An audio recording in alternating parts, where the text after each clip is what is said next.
ka-Health Real Talk. Ako si Arlene para sa Health Real Talk.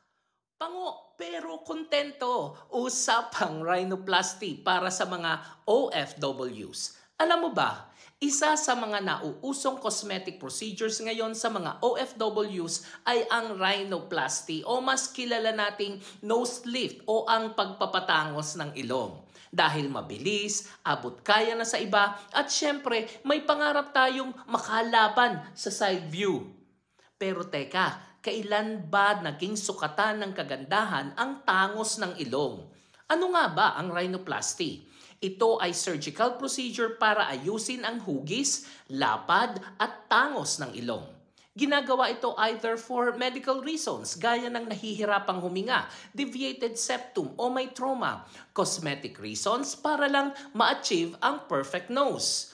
Walang masama sa gustong gumanda o gumwapo, pero importante pa rin ang tamang impormasyon, konsultasyon sa lisensyadong doktor, makatotohanang expectations. At ang mga dapat alalahanin, hindi ito basta-basta inject lang ng inject. May risk ng infection, scarring o rejection. Ang recovery time ay matagal at syempre mahal ang maintenance kung hindi ayos ang pagkakagawa. Kaya bago ka humiga sa operating table, itanong mo muna, ginagawa ko ba ito para sa sarili ko o para lang magpa-impress sa iba? Ako nga pala si Arlene. Oo, pango ako.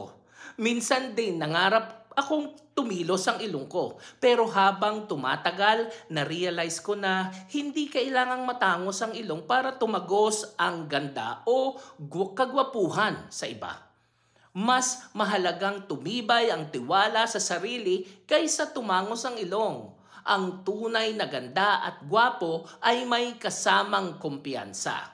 Kung kaya mong i-afford, nasa sayo yan. Pero kung hindi, hindi kailangang ipilit. Ang mahalaga, totoo ka sa sarili mo. Self-love is still the best beauty filter. Mas okay ng pango pero masaya kaysa matangos pero hindi ikaw. Ako si Arlene para sa Health Real Talk. Have a nice day everyone.